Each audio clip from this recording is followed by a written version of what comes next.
So social flexibility changes, right? So food is not only biological, it is social. Like depending on what culture you come from, like you'll know like, okay, food, when people are eating food or specific foods, you know that it's food that brings people together. A lot of people share interests and commonalities just because they bonded on food, and food brings the people together, right? So meals happen at celebrations, family gatherings, work events.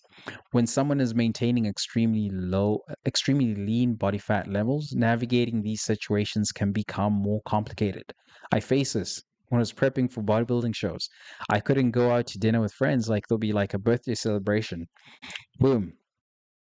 Maybe on the menu, you're like looking at it, you're like, okay, telling the restaurant, like, okay, can I just get like rice and chicken? And you can't have dessert. And it's not as enjoyable. And you go out and you're tired and you've got long days and you're like, I want to go home. You're sleepy. You get sleepy fast. You want to go to bed. And you're drinking so much water. You're also drinking so much water as well to stay hydrated. And maybe at night you're using the washroom so frequently because you got to use the washroom. So your sleep suffers, your recovery suffers. These are all things that you will likely go through. But the question is, are you ready? Are you prepared to pay the cost? So, what is the body fat percentage that you're trying to get to?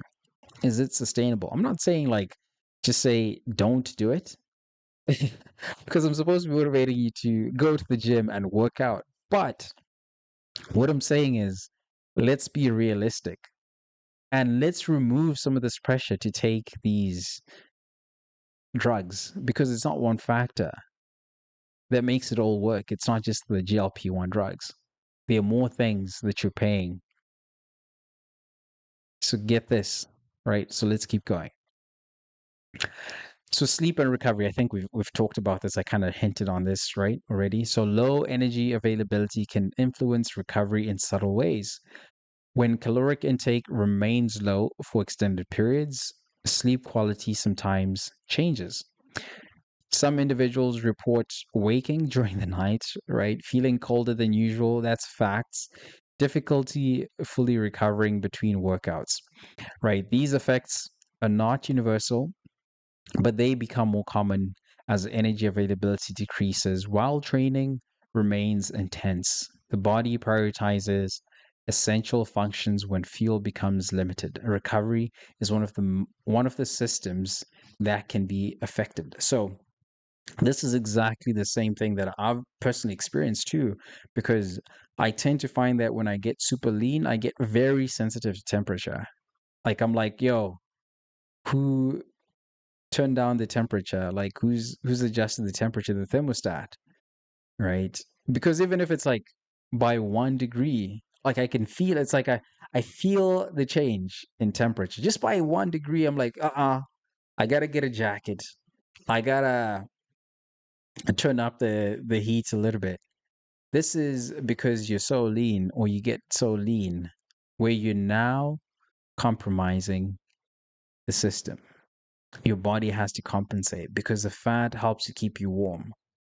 And so, like when this happens, like if you're drinking a lot of water, you're waking up during the night and you're going to use the washroom because you're drinking so much water, your body's trying to also like maintain your body temperature and maintain, we call it homeostasis.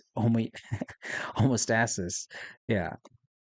So you want to maintain your body temperature and all the processes in your body. Homeostasis. That's the word. That's what we call it. Like temperature, your breathing, your digestion, all of these bodily functions that you do involuntarily, those need to be maintained. And now the mental bandwidth. So perhaps the most overlooked cost of maintaining extreme leanness is cognitive. When body fat levels are very low, food and body composition can occupy more mental space. Questions may arise regularly. How many calories were in that meal? Did I hit my macros today? Should I add another workout? Will this affect my body composition tomorrow? For some individuals, this level of awareness feels empowering. For others, it becomes a background noise that never fully quiets. Mental bandwidth that could be directed toward work, relationships, or creativity becomes partially occupied by food management. Boom. So, this mental bandwidth, that's why I like the tracking, the tools, my fitness pal, heavy, any workout app, any food tracking app, just put it all in there. You don't have to keep it on your mind. Whatever you're doing, you just put it there. You don't have to think about it. You don't have to worry about it. You don't have to keep the load. But for some people, they might start thinking, okay, should I adjust my goals? Should I adjust this? Should I adjust that? So when you're trying to get lean to such a very extreme point where you're like below 10, 10%, it's going to require a bit more thinking about this. You worry more about this. But when you're like in your 20s, where one meal doesn't really make a big difference, you can have your ice cream. No one's going to notice that you've had your ice cream. And you're not overdoing it, obviously, but it's not going to be as noticeable. So you want to make sure that you're removing the mental bandwidth. But the leaner you try and go, the more you're going to have to focus on this. Even if you're tracking, even if you have somewhere where you're putting it, the more you're going to have to focus on this. Some people, this works. It's fine. For me, this part is kind of fine. Like I'm fine with this part. I'm not worried about the mental side because I just know how to work the numbers. It's not like I think about it. I keep it in my mind. I just know that it's just a calculation. I just have to work the calculation. I look at it as just data and math to say, okay, if I do this, if I say X, okay, this is the result that I'll get. That's just how I look at it, essentially. So whatever I set my goals at as in my trackers, that's just what I maybe. Hmm. Let's see, are we on? Oh, disconnected? What is going on? Are we back? Okay. I think we are back. I think it had disconnected. So yeah, so the bandwidth, as long as you keep coming back, right, you'll notice that the bandwidth is not going to be an issue, but it can be if you try get lean and you try keep going down. So your body fat percentage, you want to decide what is the reasonable body fat percentage you want.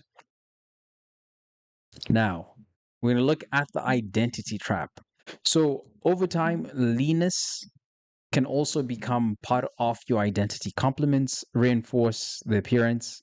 Comments from others may focus on discipline or dedication. The lean physique becomes a symbol of control. This can create subtle pressure to maintaining the same appearance indefinitely, even if energy drops, even if energy level drops, even if life circumstances change, even if routine that once worked becomes difficult to sustain.